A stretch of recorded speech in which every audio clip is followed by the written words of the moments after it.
a lot to say on this. Hello. Welcome back to the Woman and Incel Pipeline podcast. It has been forever. It has been years, dude. It has been straight up 1 full year since our last. 2 years. And 2 full years since Almost our 3. other ones. Almost 3. Yeah. It's insane. We have grown up. In the last episodes that I was watching, I was going back and watching our old episodes, and I heard us be like, I'm 17. And I was 17. Like, oh my God. I'm 19 years old now. I'm straight up I'm 20 years old. I'm like 4 sets of hands. I'm like 2 sets of hands. 1 hands. Yeah, I'm about to be 20 in a few months. So we've like grown up quite a bit. Like if you used your toes too. Yeah. To count. Yep. If you used all of those. Yeah. So you were going to talk about a movie? I saw the Michael movie in the movie theater. That's beautiful. And I love Michael Jackson, and you know what? It is very much like Bohemian Rhapsody did a fucking number on us. Like, the biopics are very much like your main guy, Michael, Freddie Mercury. What else came out recently? I don't know. I don't do movies very much. That's okay. Yeah, Freddie Mercury, Michael Jackson, like, they are perfect people with no real, like, conflict within themselves. And it's the other people that are evil to them, and it's like, I'm sure Michael Jackson was evil at some point. I'm sure Freddie Mercury was evil at some point. I would like to see that. I would like a more complex view Michael of my Jackson favorite like guys. little kids or something? No, he didn't do that shit. My fault.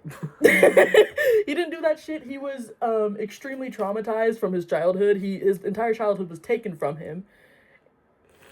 And he really only felt comfortable, not always. He like knew adults. He was married to an adult woman.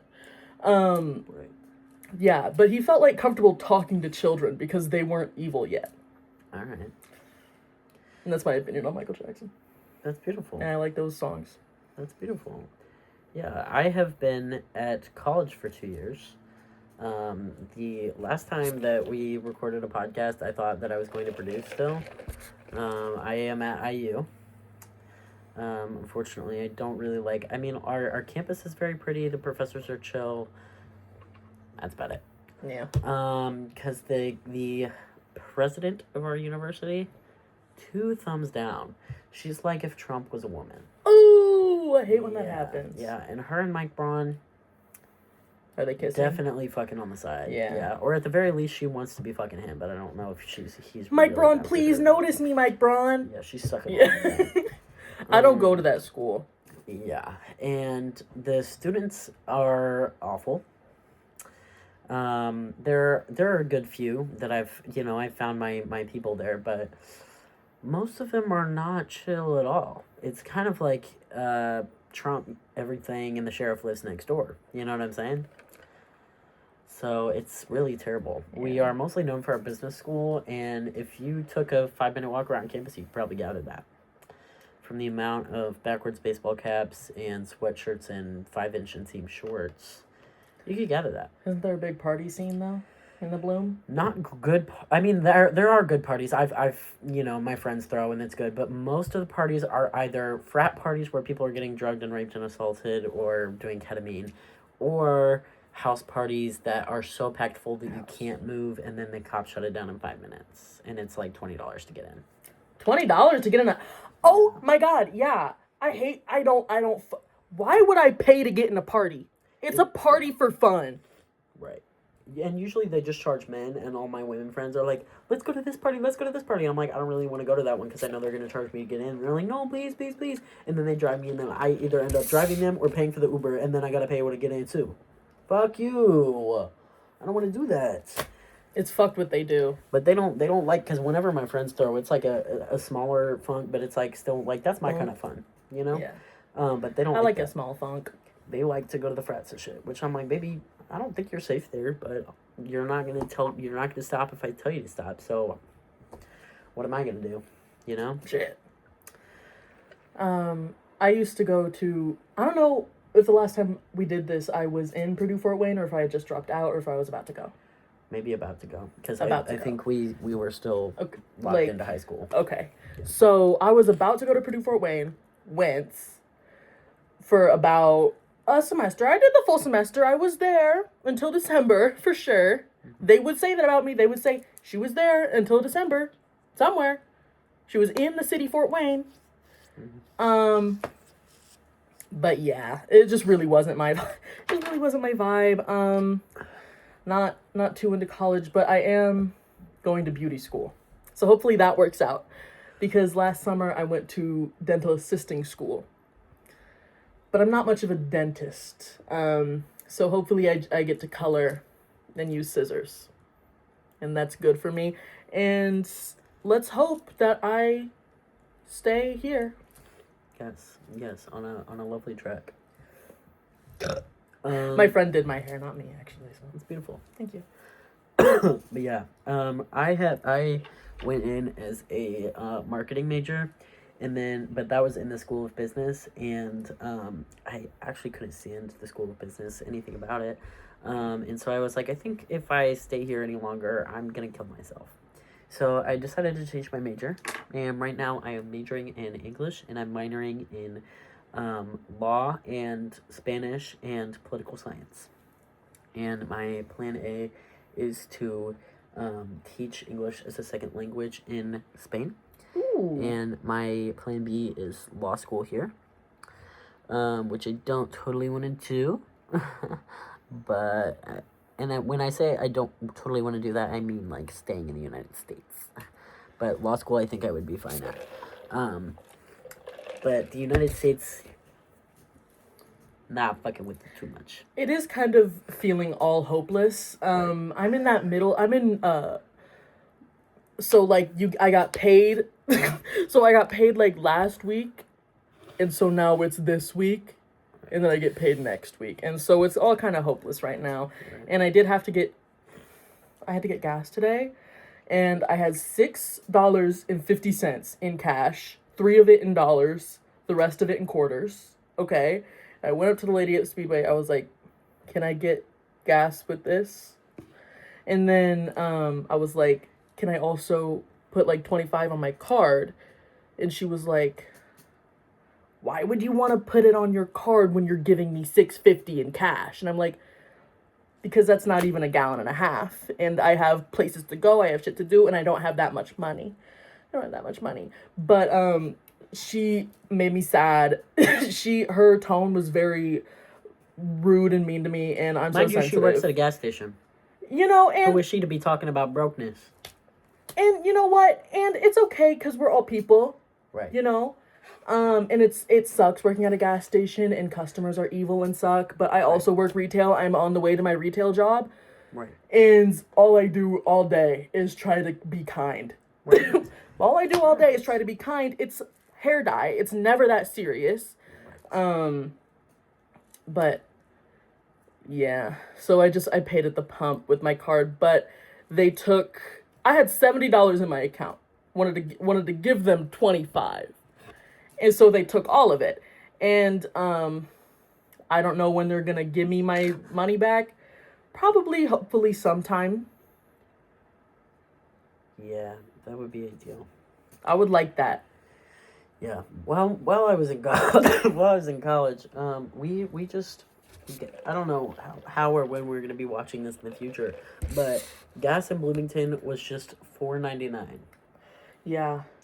And my political science professor said, I would be willing to bet a few of your guys' tuition that gas prices are going to mysteriously go down right before the election.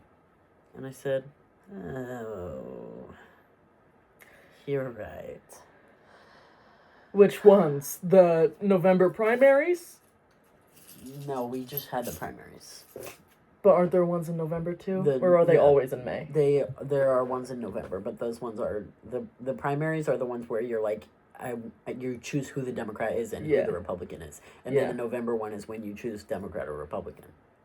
Okay. Yeah, I did vote in the primaries. Yes, good.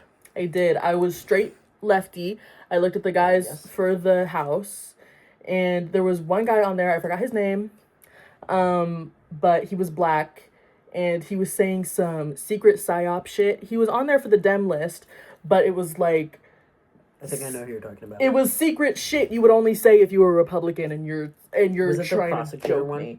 Yes. Yeah. You were trying to joke me, dude. You're trying to freaking joke on me. I'm already suspicious of prosecutors. I'm suspicious as fuck of prosecutors. Hello, Kamala Harris. Yeah. Calling out. Yeah, this is a call out.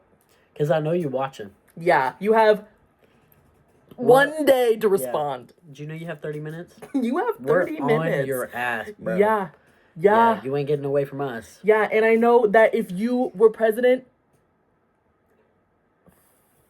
I don't know. Probably being about the same It would boat. probably be in about the same boat. But they would have gone through Congress to do it. Yeah!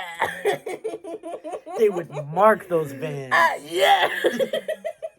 There would be a BLM sticker on the back of it. They would have bombed the Middle East with permission from Congress. Boom! 5 big booms straight to the Middle East. Boom! Boom! Boom! That's what they do. Yeah. Yeah, it does feel pretty hopeless at times, usually. Imagine if you will, being 20 in 2026, and you work retail. I'm envisioning it. How do you feel? And also, you're fat black woman gay. That's what they say about me. Last semester, I took a class called The Future of American Democracy. And let Your me tell classes you, were fucked, weren't they? Yeah, the lineup, let me paint a vision. Because last semester, I think I entered into psychosis several times. But last semester, the class lineup, The Future of American Democracy, Rhetoric and Digital Activism, specifically for labor movements, African American Lit, and Tragedy and Literature, and Spanish. So that lineup was basically from hell, because every single week Every I had class making me woker. because each class. Okay, so for my African American Lit class, we had about two books per week to read. For my That's too many. Literature and Tragedy class, we had another book to read per week. For my poli-sci class, we usually had about 9 articles per week to read. So in every single one of those was. And we usually had like a 15-page article or something for the rhetoric one. But it's like every single one of those was specifically designed to make you go insane. Because the racism one, we usually read one book that was about like the factual systemic issues that are being discussed, and then one fiction book that's like talking about those issues in a fictional scope. You know what I'm saying? So that we read the other one so that we could understand the fictional one better. And so there was, like, an example of my week, right, would be reading Race for Profit, which is about, like, federal, housing assistance programs that are supposed to help black people, but they actually hurt black people, and how the real estate market is just designed to harm black people, and it went through all the very, very detailed, gruesome ways that housing and real estate have fucked over black people. And then we were reading the Yellow House, I think, which is still on my thing over there, and that is a personal narrative. I don't remember if it's realistic fiction or if it's actually like a personal narrative that happened to the author. I don't know, I'm just looking at the spine. I think it's realistic fiction because we normally read fiction. But it was about like Hurricane Katrina and the family recovering from that, and how absolutely fucked the treatment was for people recovering from Hurricane Katrina because the government hates black people. And then we would watch an episode. George Bush doesn't care about black people. As fuck. And then we would watch an episode of the Spike Lee documentary about Hurricane Katrina. And then I would read 5 chapters of Angels in America, which is a play about AIDS. And then I would read 5 articles about whatever the fuck the Trump administration is doing that week. That play is like 7 hours long. And I read it in a week. But it actually wasn't that bad. Okay. Actually, because there's like two halves of it, I think, and we didn't read the second half, so okay. It wasn't that bad. And then I would read like a short chapter about how big corporations have fucked over unions. So that's like the setup for 1 week of reading, right? And mind you, I'm living alone. So I'm really not interacting with anyone else ever. And I am just reading all of this, and obviously this is too much to read in a normal amount of time. So I was pulling like 3 to 4 all-nighters a week. And on the nights that I was sleeping maybe 3 hours at best. And so I was on no sleep, no medication for my depression or ADHD. Now I am, so I'm good. Not really interacting with people socially. And reading that. Oh, and I was running 2 clubs.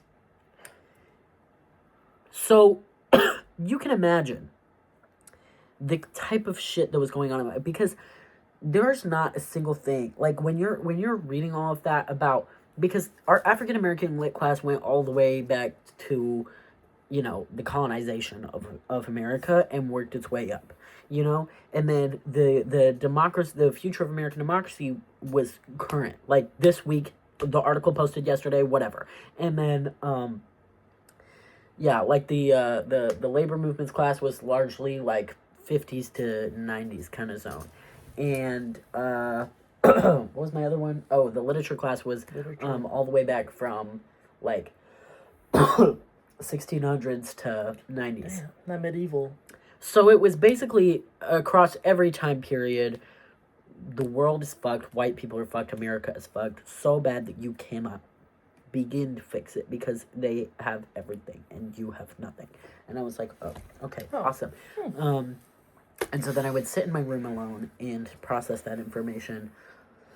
And yeah, I had to go back to therapy. Yeah, and I got on a few medications. And Godspeed, because I needed them. And this semester, I took a lit history class that I quite honestly barely survived. Shout out to Spark Notes. I took a class on public opinion with a professor that I kind of feel indifferent to. A lot of people liked him, but some of his takes kind of pissed me off. But that's okay. We're allowed to disagree, I guess. And then I took another Spanish class, and then I took a professional writing class that usually pissed me off because it was like a lot of busy work. And then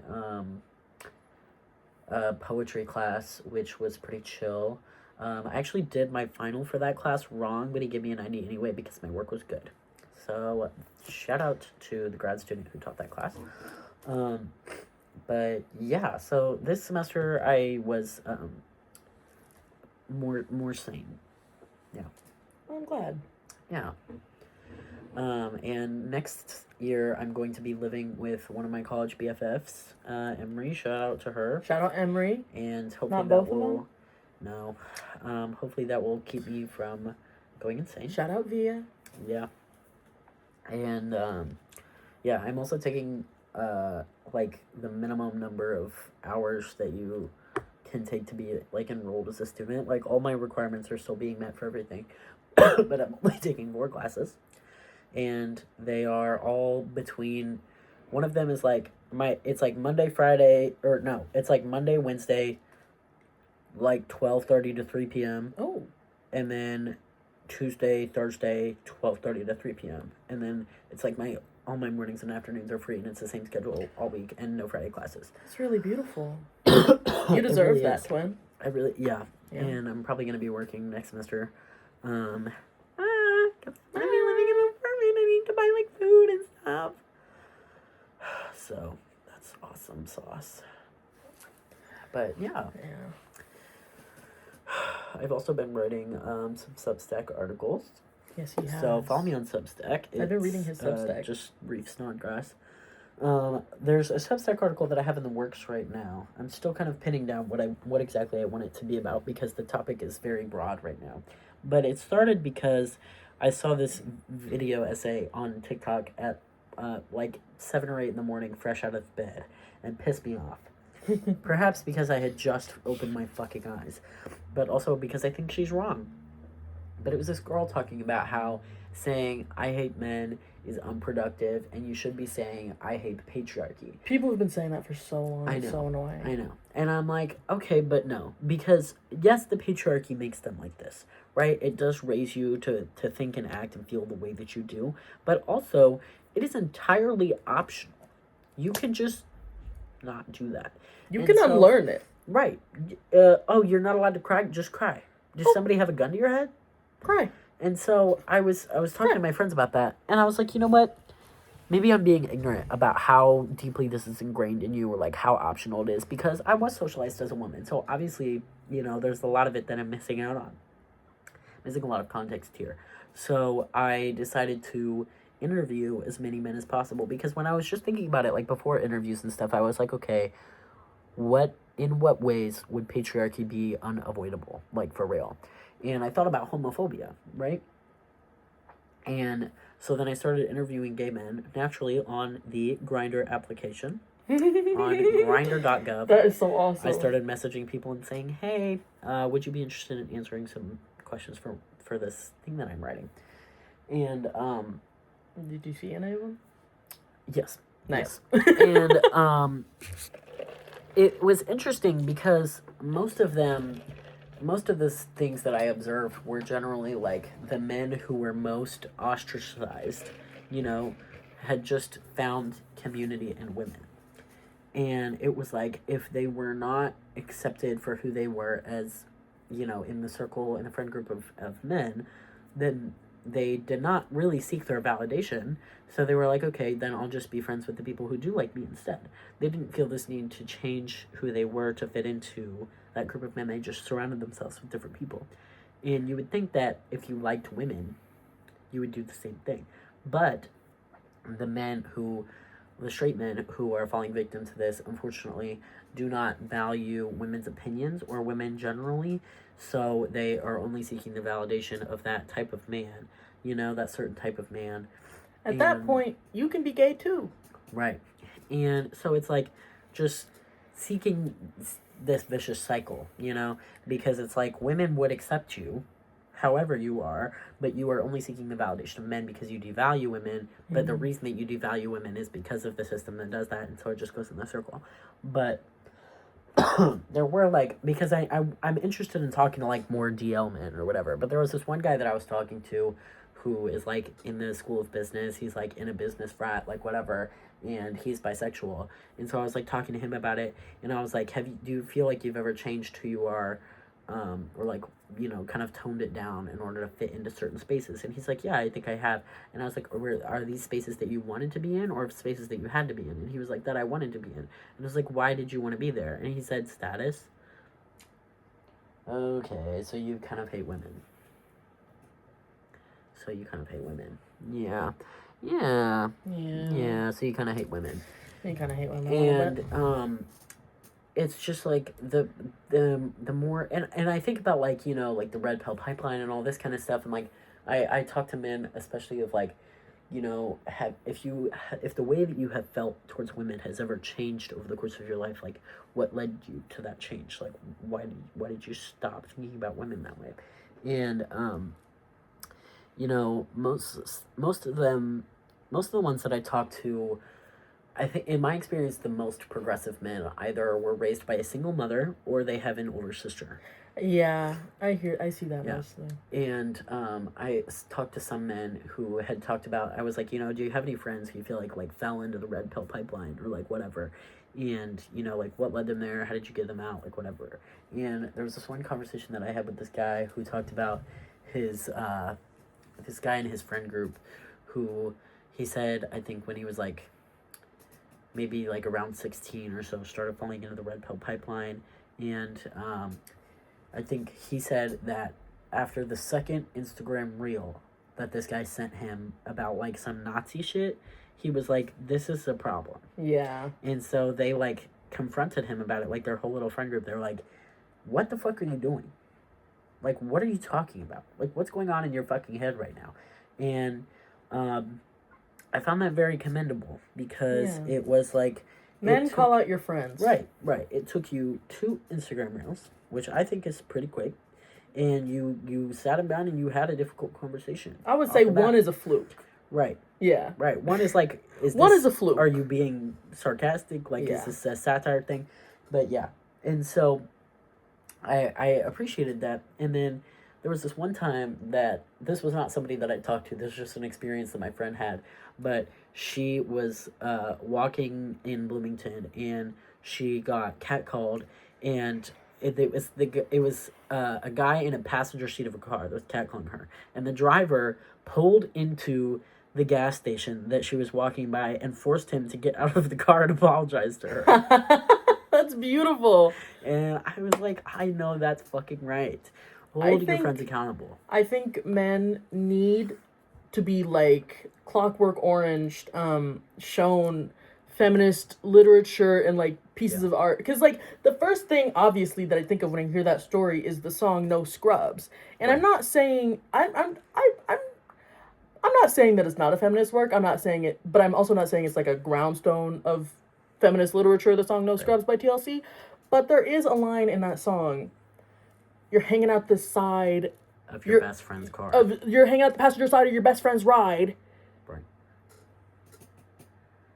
If you're doing that in 2026, that song has been out for 30 years. Right. If you're doing that in 2026, you have to be embarrassing. put down like a dog, bro. Get a grip. You have to be put down like a dog, bro. Yeah. And shout out to that driver, whoever you are. Yeah.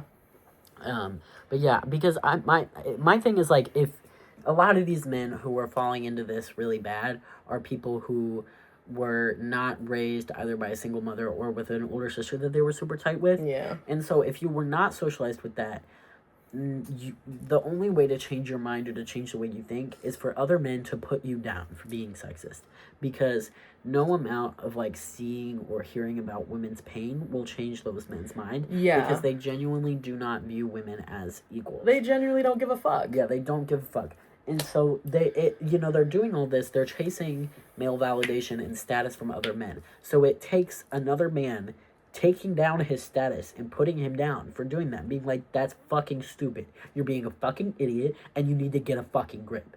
Yeah. That's what it takes. And that it's for them to snap out of it, like, genuinely. And it's upsetting because it's like, I think a lot of men are hesitant to hold their friends accountable. And a lot of, some of the men that I talked to were like, yeah, I kind of grew up with some guys, and then, like, kind of around puberty age, they started turning into assholes, so we kind of just stopped being friends.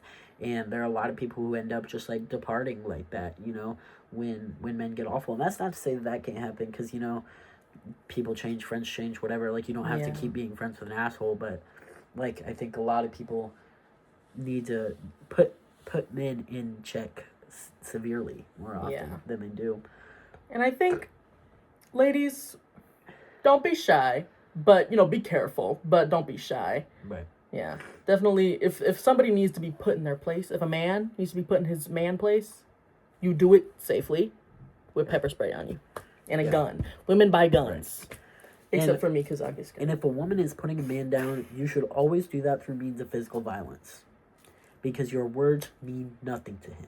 I promise you, nothing that you say with your words is going to get through to him. You need to hit him as hard as you fucking can. You pepper need to spray knock him. that bitch out. You have to pepper spray him. You have to hit him. You have to front punch that motherfucker. You have to kick him in the balls repeatedly. Stop saying dumb shit.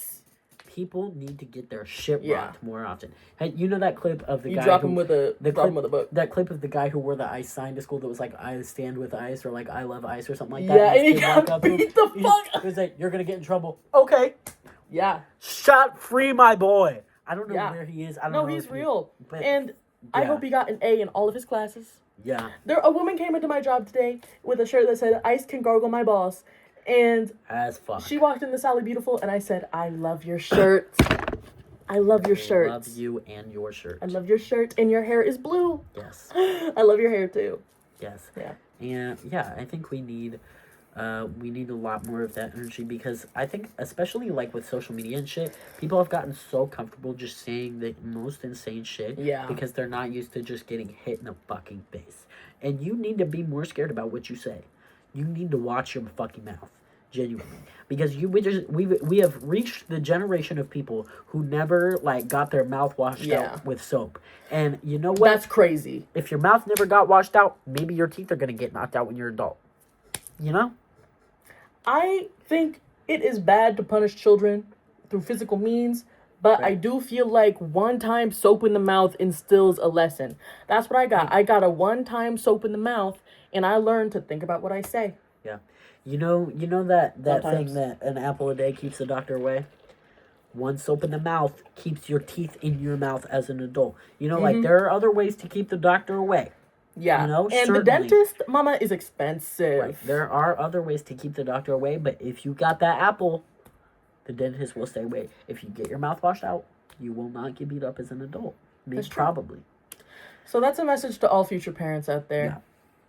Put soap in their mouth one time when they're old enough to remember it. Right. And think about it. And they had to say something real fucked up. Yeah. I don't want them getting their shit washed out for, like, saying a bad word. Yeah, not for nothing. It has to be like something like they go to school and they're friends with like racist little shits. You have to wash their mouth out when they come home repeating that shit. Yeah. If your kid says a slur, full Dawn dish soap. You will never bar, say that shit again. Right. Yeah. Right. Yeah. But if you say like shit, fuck, damn, like that's let okay. Them off. Let them off. But if My your little kid sister- is dropping the hard R at school, Dove bar, dish soap all around it. You gotta wash your mouth out with put soap. it in there. Yeah. Because that's crazy. That's crazy. And also make sure you're... And live stream it. Yeah. And tag me. And tag me. Tag every college in your state, too. Yeah. You're gonna have to go out of state for this one little shit. Yeah. And you're gonna pay for that tuition on your own. On your own. You should have thought about that. Yeah. If they have a 529 account and they say the N-word, immediately cancel it. Cancel that shit. Go gambling. Right. Yeah. Buy a new car. Buy a new car. Yeah. You're gonna have more fun with that than you will that little shit-ass racist baby anyway. Yeah, as fuck. Yeah. You just say, oh, okay, yeah, you're gonna go ahead and get that blue collar job, and you're gonna tough it out. Yeah. You're gonna work in the gas station for years. If I had a kid... In New Jersey, so you're pumping the gas yourself. Right. If I had a kid that said the N-word, it would... CPS might be at my door. Yeah. That child might be taken from me. Because I would have a hard time not beating their ass. Yeah. That's how I feel. Like, if I have a child with a white person, I don't want kids. I don't think I would be good at raising children, because of, you know, how it, you know, the way I was speaking just now. I don't think I would be good at raising children. I don't like men, so if I wanted kids at all, I would have to, like, get them legally. And it's like, that's a whole fucking process. Do you think you would adopt a white baby? No. Yeah, if I'm adopting, I'm not adopting a white baby. Right. You can't be talking like that, white baby. But if I have a child, I don't know, with a white person, that's going to be a 1/4 baby. And I don't know how to... That's going to be... Oh, that poor baby. You know, you can't walk around being a fourth black. What if the kid is like a fourth black, but like hella white passing, and they try to say the N-word? That... I'm hitting you. You're not black enough. Only mommy can say that. Sometimes. only I can say that sometimes. If it's really if I really need to. Yeah. Yeah. I don't have... If I stay in the United States, I don't plan on having kids. If I go to Spain, I think that's a different story. I can't imagine... Because, some, like... Are they chilling in Spain right now? Bro, I don't know. I don't think they're chilling everywhere anywhere. in Europe is kind of racist, low-key, so you gotta keep an eye out for that wherever you are. That's true. It's like... Everywhere is racist.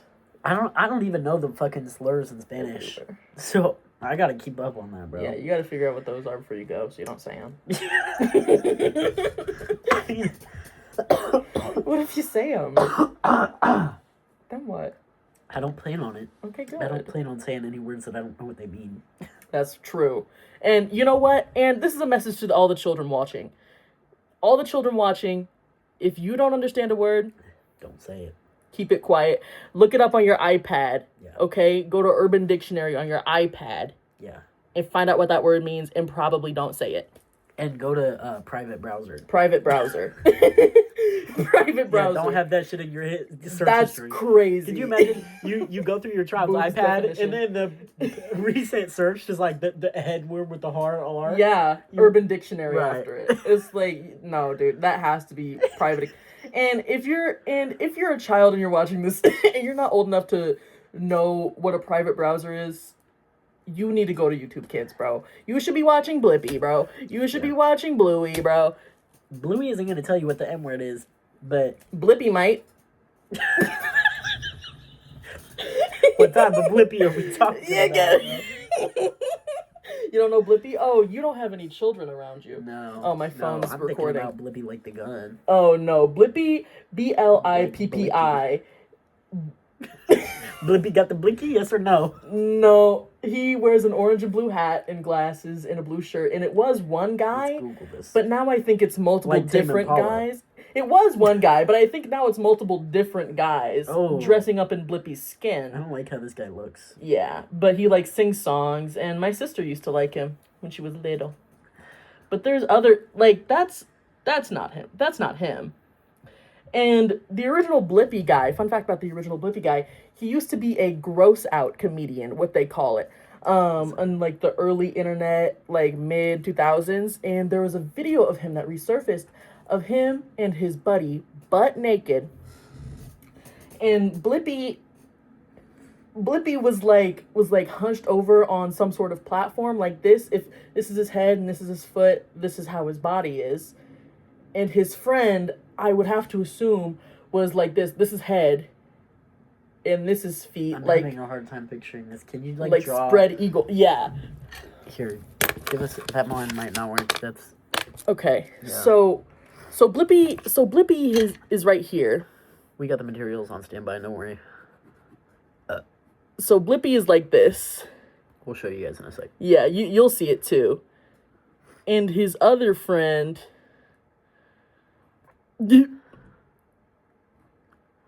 is kind of like this. So I'll label Blippi. Okay. So they're like that. And Blippi shits in his ass. In his ass.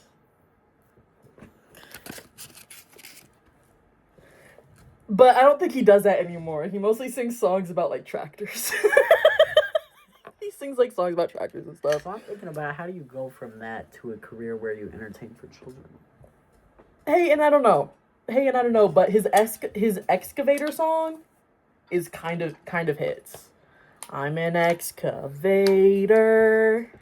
Hey, dirt, see you later. Check his hard drives. Yeah, it kind of hits, but I would check Blippi's hard drives, and I think that's why they have so many different people dressing in his skin. Yeah, that. Do you want this? For sure. Go ahead and put it on that. Yay! Yeah. Yay! I'll remember that forever. Blippi. So. Anything else? Anything else you had on the mind? Anyway, so another Substack article that I wrote was called "Dating to Marry." Right. Yes. And because I've seen a lot of people online, especially very, very young people, talking about dating to marry, and how it says, "Don't talk to me about it. Yeah, I'll kill myself." Yeah. That's a sticker, not my Substack. That's awesome. So, a lot of people are, like, if we're not going to get married, why would I waste my time dating you? And I'm like, you need to live a little bit. 19 years old. You need to chill out. Yeah. You're not going to marry someone that you meet right now.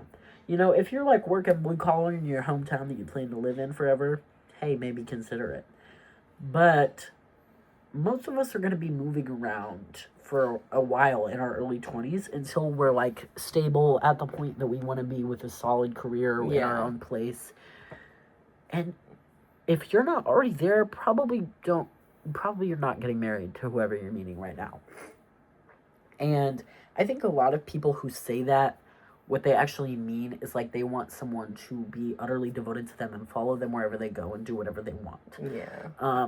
Because a lot of men have, that's how marriage used to be. Because also something that I want to talk about is that misogyny has been so deeply normalized in our society that we do not view or discuss marriage for what it is. Yeah. Because, let me remind you, marital rape was not illegal until the 1990s. Bad. That's like 20 years older than my mom. Yeah. My mom could have been married to my dad before that shit was illegal. And so, literally, like, marriage it's just a contractual ownership of another human being. Of a woman. Oh, of a woman. Right. And you, like, up until very, very recently, that man could do whatever the fuck he wanted to that woman. That man could financially control the woman. He could control where she lives, where she works, what she does, her money, her everything, her body, if she has a baby, like anything that he wants to do to her, he can. He has full ownership over that woman. And people don't talk about it like that because owning a woman is not considered to be owning a person. And it's not considered that serious. You know, but like people didn't, the concept of marrying for love was not a thing until very recently. You know, like it was a financial contract, a contract of ownership of another human being. And people do not talk about it like that. And it's just like very, like it's insane. Yeah. And it's really infuriating. And but yeah, so like a lot of people, especially men, have this idea of marriage that the person that you marry is supposed to do whatever you say and be whoever you want. And so like if you're 19 and you're in college and you're planning to get a job somewhere else, move somewhere else, whatever, you know, wherever you go, and you're expecting to date the person that you're going to get married to, you are just expecting them to follow wherever you go and do whatever you want, which is not really viewing your partner as an equal.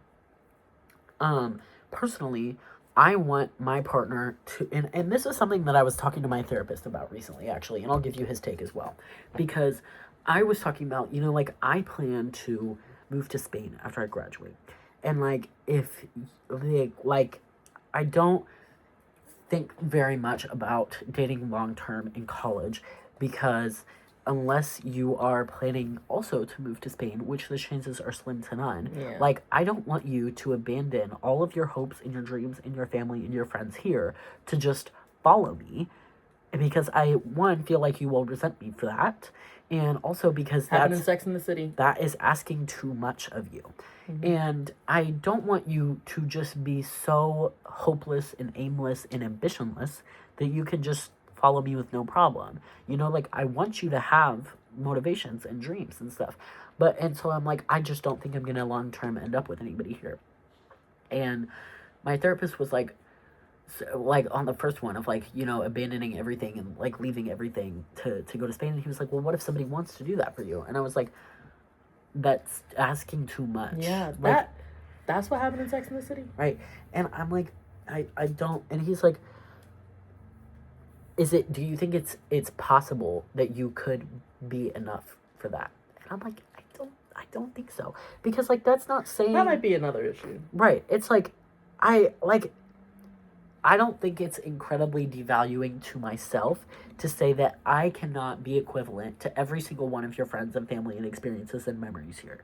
You know? And it's like, yes, we can form new family and new friends and new memories and everything, but it's like, if you're moving just for me, it's hard for me to be more than everything that you're leaving here, because you're leaving a lot here. Yeah. And it's just like any single person, no matter who it is, it's difficult to be enough to move. Like, anybody, I think the same way about people who, like, decide where they're going to college based off their girlfriend or boyfriend at the time. You know?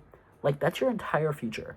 You have to do what you want because you want to do it, not because you want somebody else. You know? And so I think it's just like a spiritual problem that I have with people who make big life decisions for a single person. I'm like, especially a romantic person. You know, it's one thing if it's like your sibling or your mom or like whatever, but it's like, for like a boyfriend? A boyfriend? You're relocating your entire life permanently to a new country that speaks a different language for your boyfriend? For a boyfriend? That's insane. Yeah. Like, if it was a situation where, like, you know, I was settled and married with someone here, and then we were like, maybe we should move to Spain. Like, that's one thing. But, like, I plan on moving right out of undergrad.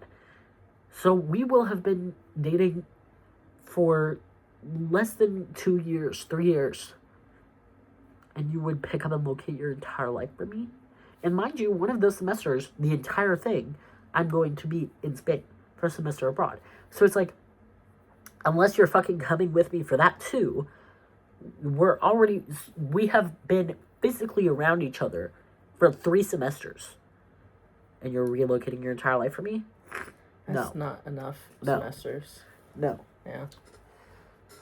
So, yeah, I just think, like, because like the idea itself is stupid, but I think a lot of those people still would then bring the argument to like, okay, if you're planning to relocate your entire life, just don't date.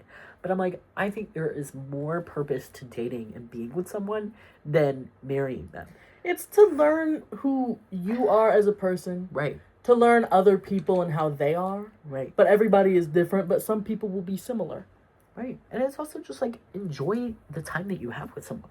It is not defined by how it ends. Yeah. You know? Like if you date someone and you have a really great run and then you end things, that can still be a great run that gave you great memories and made you happy, and that's that. It doesn't have to be useless or a waste of time because it ended. Don't be You sad still that it's had a over. good time. Yeah. Don't be sad that it's over. Be happy that it happened. And I think it's just That's like what they people say. are so like you don't want the person that you're with, you just want marriage. And that's a problem. Like you have to want to marry someone because you really, really love them, not Yeah. because you want to get married. Like I would be terribly afraid of someone wanting to marry me just because they want to get married. I want you to want to marry me because you want to marry me. Yeah. Because you want to be with me forever. And I don't want to be with someone who like doesn't really like me that much or isn't that similar to me, and you're just marrying me because you're like, well, we can work everything out. Well, we can stick through anything together. We should have worked this out earlier. Right. I'm like, yeah. Like, because I say that all the time where I'm like, you can never predict how a relationship is going to go. Like, you could think you know someone so well, and then, like, 40 years down the line, they cheat on you with someone 20 years younger. Oh, and somebody would die in that situation. Right. And it wouldn't be me, and it wouldn't be her. Right. And it's like, Well, I think all of these people are like, whatever happens, we can work it out. And I'm like, you can't work everything out. There are some things that you just can't work out. And you just have to accept that. You know? Like, things end and situations are random and you can't ever really know someone fully. have you been watching Euphoria? No. That's exactly what's going on between Cassie and Nate right now. Season 4 just came out. Right. Yeah. It's like you, no matter how well you think you know someone, they could always turn their back and become someone that you don't know. You always have to be prepared for that. Always sign a prenup. Always sign a prenup. No matter how good of a partner you think they are, no matter what, I don't care who it is, sign a prenup. Hello. Thank you. Her old situationship, that was my mother, by the way. Her old situationship was in a marriage, and he did not sign a prenup, and it fucked him over. And he got a divorce from my mom and then ghosted her. Damn. Lost all that money for fucking nothing. And for nothing. Fuck you, Dave. Fuck you, Dave. Unless you're my old neighbor, Dave. But I'm not talking about you, Dave. I'm talking about that Dave. Yeah. What are your thoughts on dating to marry? I don't know. I don't really picture myself... I mean, I picture myself married on occasion, but not really. And I would have to be with somebody for probably like 10 years. Or at least 5 years. More likely 10 years. Before it's like, yeah, I could be with you for another 40. Yeah. Yeah. I think like 5 to 7 years of dating someone is my sweet spot for before marriage. I have to be really okay with you as a person and all of the bullshit that you may be doing. And I think for me also, it's a little bit more about like milestones and things that we experience together than like literal time. Because I think we need to experience some form, like not like having our own child, but we need to like watch a child together. Yeah. We need to see how we interact with, not because like if we plan on having children, but like that just reveals a lot about you as a person, like how you are with kids. And like I need to know, we need to like build furniture together. We need to have a few arguments and see how we work through conflict.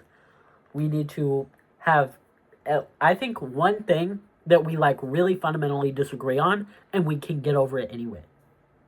I think there's like a lot of important conflicts that you need to experience with someone before you enter into that kind of thing. Yeah. Yeah. I need to move with somebody. Yeah. They don't have to be we don't have to be moving in together, but we have to have experienced a move and all the bullshit that comes with that. Maybe going on vacation. Right. Like if we stayed like together for the night before and then we're going on like the 6 a.m. flight Yeah. How are we in that situation? And I think I would like to live with someone before I marry them. Oh, of course. Yeah. There's no way I'm moving in with somebody after we're already married. Yeah. That's We're gonna have to live together before we're married. Yeah, we're gonna have to be an unwed couple, and that's gonna have to be okay. Yeah. We're gonna have to be unwed and living together. And it's gonna be a short-term lease, just in case. Yeah. Month by month. Yeah. Yeah. Yeah. I want to live with someone. I have to be able to get out of there. I want to see the person that I'm with fail at something. Like, fail at something serious that means something to them. Because I want to see how you handle that. And I also want to know that you're capable of failure. Because some people, like, there's a certain type of person where you can tell that they have never failed at anything that they've ever done in life.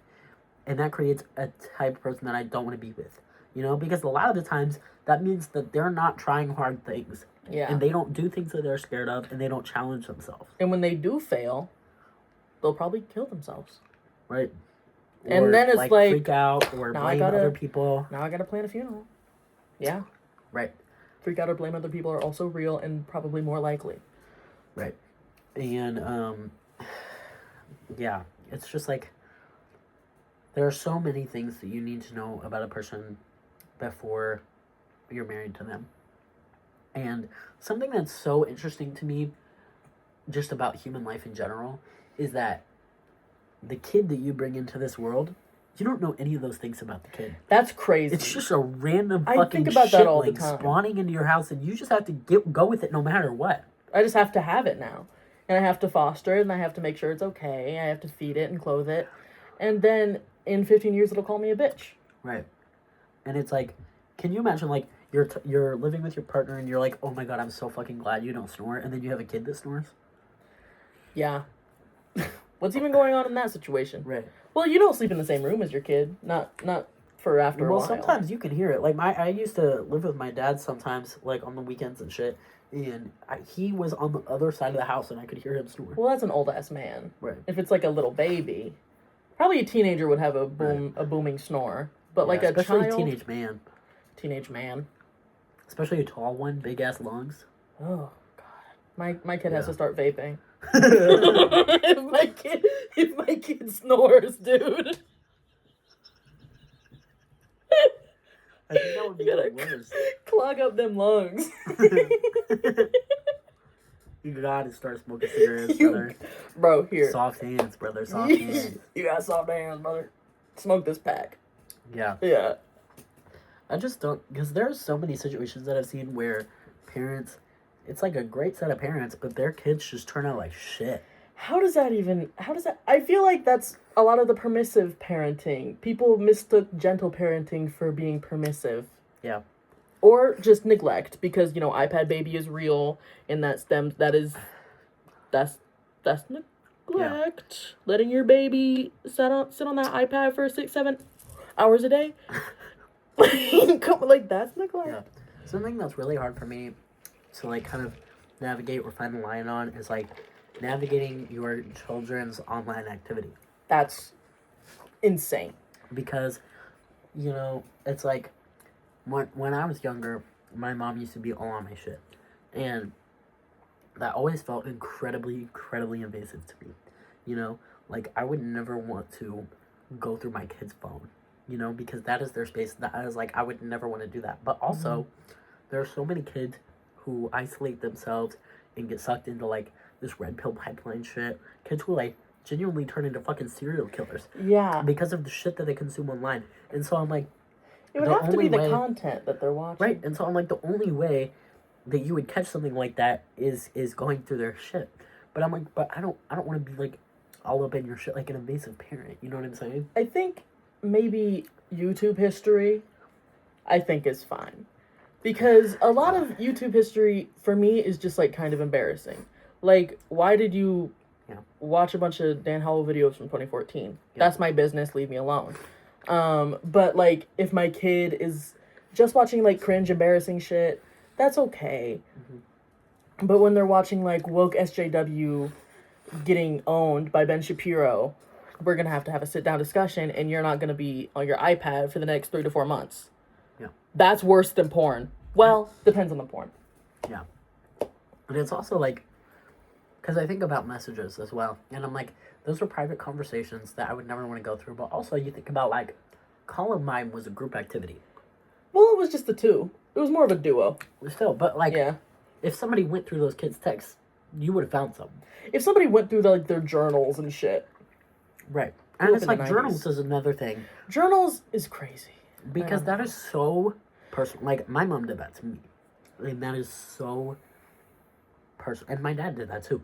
And, like, it's so personal. It's so violating. But also, some of the worst shit that we found from the worst shooters It was in is their in journal. journals. I think you just gotta really watch them, see how they treat animals, how they treat children younger than them. Like, check in with their teachers, like, hey, are They Are seem they- normal. are they cool? Like, like, are they chill? Or, like, what? Yeah. Yeah, I think, like, the kind of people that they hang out with as well. Like, the kind of people they bring around. that's very true. Yeah. Because, like, if your kid brings around normal people to hang out with, I think you're good. You're good. Yeah. But if your kid is bringing around, and you know what?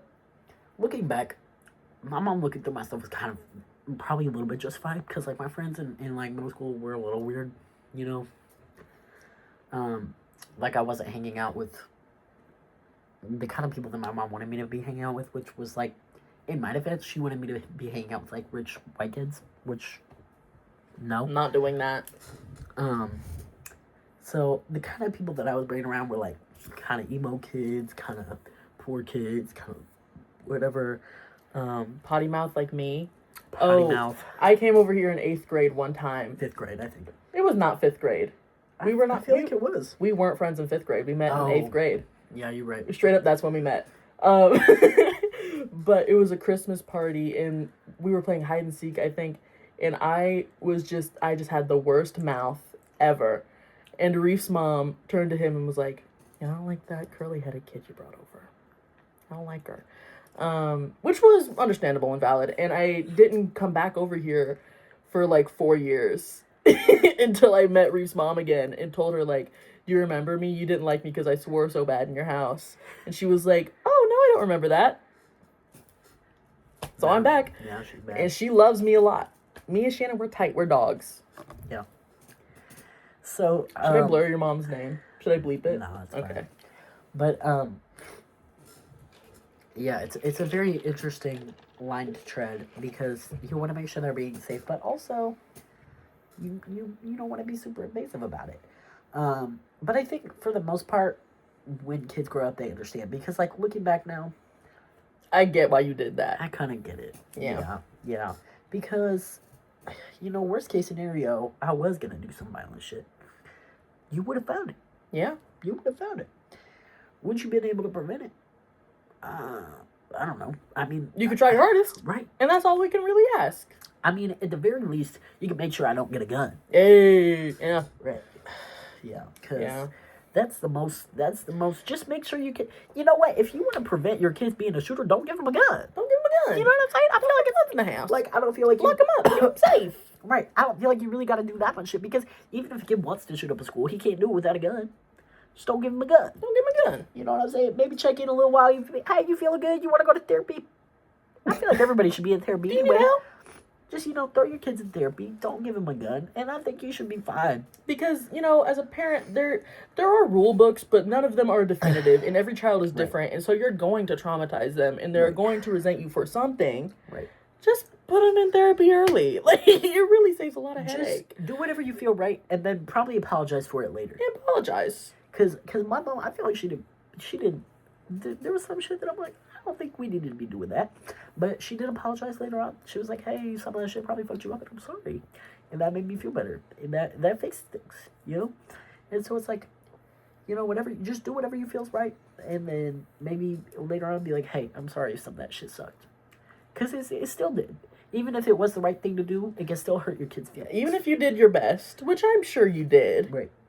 You still probably, Right. Hey, I'm sorry. Sorry I did that one at one time. Right. And I think that should heal it up. But I think the most important thing about raising a child is not being afraid to admit when you're wrong. That's so true. Because no matter what you did, you can probably fix it by apologizing and fixing it. And fixing it is easier said than done. It depends on how bad you were being. Hey, You know, like, you shit. can't fix Shit. everything with an apology, but you can fix Yeah. most of it. You could fix most of it with an apology, and if it's really egregious, send him some cash. Send Right. him some cash. If it's really egregious, change it.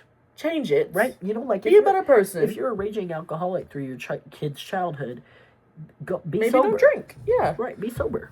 Don't just be like, hey, I'm sorry for being an alcoholic, and then keep drinking. Be sober But I'm thirsty. and apologize. Yeah. Right. So, yeah, that's our parenting advice from two people without children. Two 20-year-olds without children. Yep.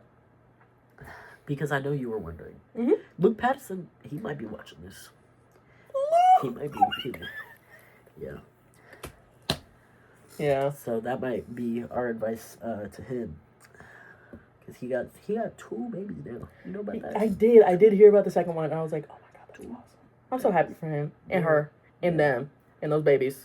Yeah. I'm so happy for everybody. Yeah. Mr. Patterson, if you're watching this, hi, Mr. Patterson.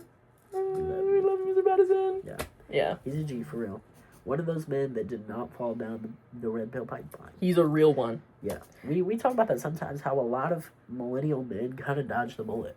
Yeah. Like, a lot of them are kind of cringe. Well, because they were like young men during the Obama era, like feminism, like gay people were all the rage. Me Too. They were kind of, I think they had a better start to young adulthood. But also Gen Z men have, you would think they have a good start, but then all the red pill pipeline and Andrew Tate shit started. That started when we were like 13. Yeah, and that's a bad time to start. That's a bad time to get a billion Nazi things on your timeline when you're 13. Because then, if you're a straight white boy, you will more than likely agree with that and shit. Also, a rapist got elected as our president of the United States when we were in 5th grade. So that's I remember when that happened. Yeah. Yeah. Yeah, there were ads on the TV that was like, grab by the pussy, and then that was our United States president. was our president. And so that will change your view of things. Mm-hmm. And then when I was 10, I remember I would be getting in like actual like screaming arguments with like other 10-year-old boys whose like parents supported Trump, and so he did, obviously. And it's like, you're fucking stupid and racist, and you should kill yourself. I'm 10. You should kill yourself. Yeah. I was like having those arguments with my dad. I was talking earlier with someone today, and I was like, the time that I remember really being radicalized was when I was in 5th grade, and there was that ad on the TV about, the grab by the pussy thing. Mm-hmm. And I knew that my dad was voting for Trump. He supported him and everything. And I was like, I don't remember, exactly what I asked, but I was just like, is this not a deal breaker for you? And he was like, it doesn't really matter. And from that moment, I was like, oh, you don't care if I live or die. Yeah. I'm your daughter, and you don't care if I live or die. Yeah. And that is when I was radicalized, I think. I would say probably around there. The screaming matches with other people. Yeah. I would say like a true like almost sort of knowledgeable radicalization was definitely around 2020. When we were home alone, I started watching a lot of streamer clips of like lefty woke people. Right. Ben Shapiro destroyed. Yes. Yeah.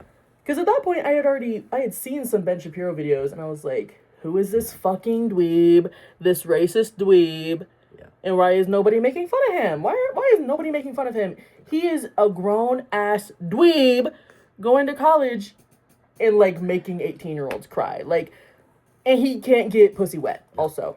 I think I had, like, that 5th grade was, like, my basic radicalization, and then 2020 was, like, white people radicalization, and then going into college and, like, reading more was, like, my actual, like, real radicalization. Yeah.